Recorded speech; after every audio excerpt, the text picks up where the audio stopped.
요한복음 4장 27절에서 42절, 추수할 때가 되었다, 추수할 때가 되었다 라는 말씀으로 이 새벽에 은혜를 나누도록 하겠습니다.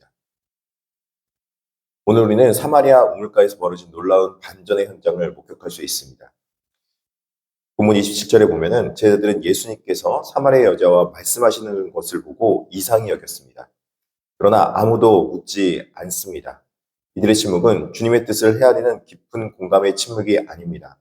오히려 자신들의 고정관념과 신념으로 예수님이 왜 사마리아 여인과 이야기하지? 저 사마리아 여인은 우리와 절대로 이야기하거나 대화하거나 상종하지 않은 민족인데 왜 저들과 이야기할까? 이렇게 생각하던 불신앙의 침묵이었습니다. 반면에 이 여인은 그녀가 사람들의 시선을 피해서 가장 뜨거운 정오에 우물을 채웠던 공동체로부터 소외된 사람이었음에도 불구하고 예수님을 만난 직후 그녀는 완전히 다른 사람이 된 것을 볼 수 있습니다. 오늘 말씀을 통해서 우리를 부르시는 추수의 때를 깨닫고 참된 양식이 무엇인지 발견하는 은혜가 있기를 바랍니다. 첫 번째는 전도의 열매는 하나님의 역사임을 볼 수 있습니다. 이제 예수님을 만난 이 여인은 동네로 뛰어들어갑니다. 그리고 동네에 가서 자신의 수치스러운 과거와 현재가 통째로 드러나는 아픔을 겪습니다. 그러나 그녀는 도망치거나 예수님을 공격하는 대신에 직면함으로 담대히 나아갔습니다. 예수님을 단순히 유대인 남자에서 선지자로 그리고 마침내 그리스도, 즉 메시아로 발견하게 된 것입니다. 여러분, 은혜를 입었다는 것은 여러분 어떤 특징이 있는 줄 아십니까? 바로 담대함입니다.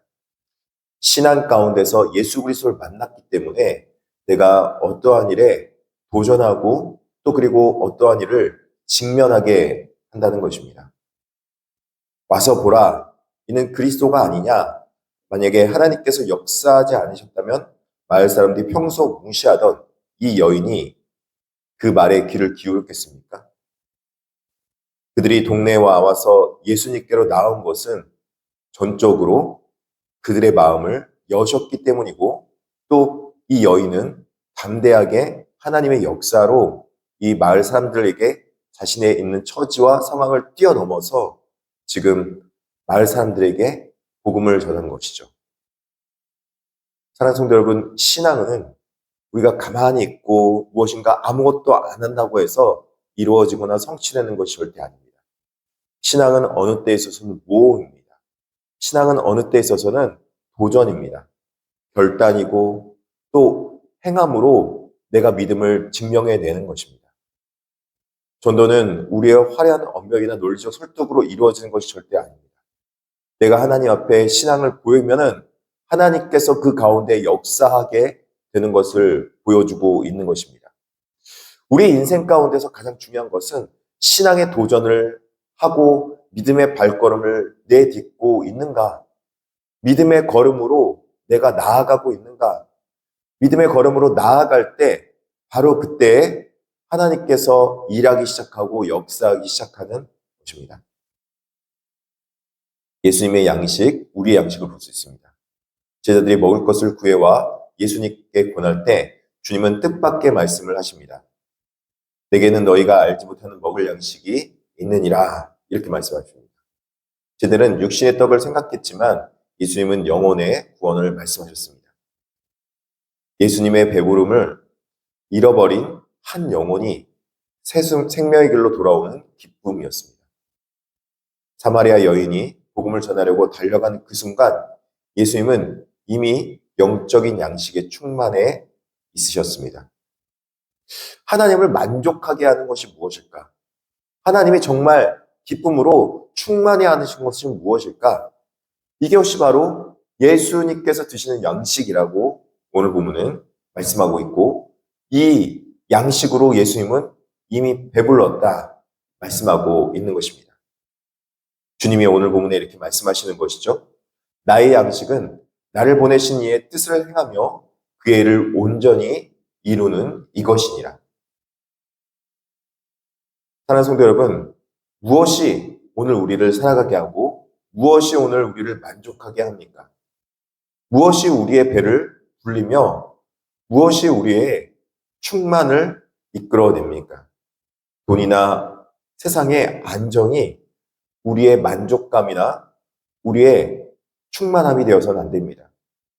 순종이 곧 양식이며 하나님의 뜻을 이루는 것, 복음을 전하여 죽어가는 영혼을 살리는 그 기쁨이 저와 여러분의 생명력이 되어야 한다는 것입니다.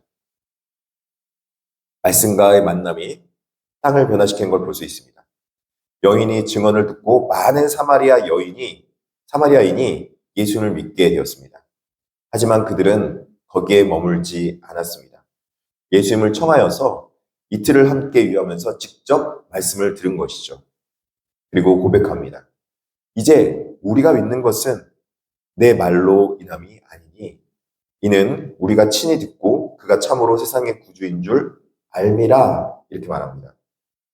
여인의 변화가 표적이 되어 사람들을 예수께로 이끌지만 결국은 그들을 온전히 믿음은 위에 세우신 예수님의 말씀이었습니다.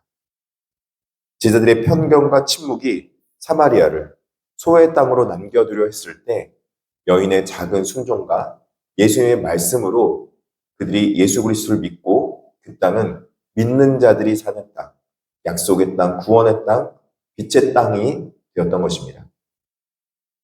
사랑하는 성도 여러분, 우리가 살아가는 공간은 그 공간에 누가 살아가는가로 인해서 만들어지게 되어 있습니다. 우리 교회는 이 건물이 교회가 아니라 그 가운데 나오는 사람이 누군가가 바로 교회라는 것입니다. 이제 거두는 기쁨에 참여하시길 바랍니다. 추수할 때가 되었습니다. 예수님은 지금도 희어져 추수하게 되었다라고 말씀하시며 밭을 가리킵니다. 제자들처럼 고정관념에 갇혀서 넉 달이 지나야 한다고 이루지 마시기 바랍니다. 여기서 넉 달이 지나야 한다는 것은 추수할 때가 아직 덜 되었다라고 하는, 즉 이 땅에서 거둬들이는 그 추수를 말하고 있는데, 예수님의 추수 때는 어느 때입니까? 예수님께서 오신 바로 그때가 추수할 때라고 말씀하고 있는 것입니다.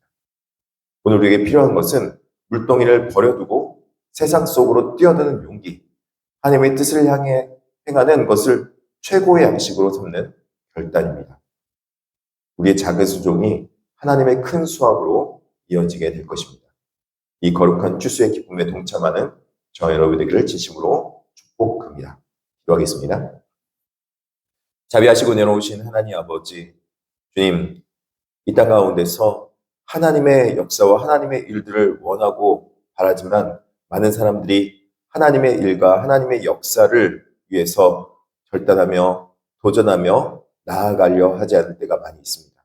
그러나 하나님 앞에 믿음의 결단을 가지고 믿음의 순종의 길을 걸어갈 때 하나님께서 함께 역사하여 주시고 하나님께서 함께 일하여 주시옵소서.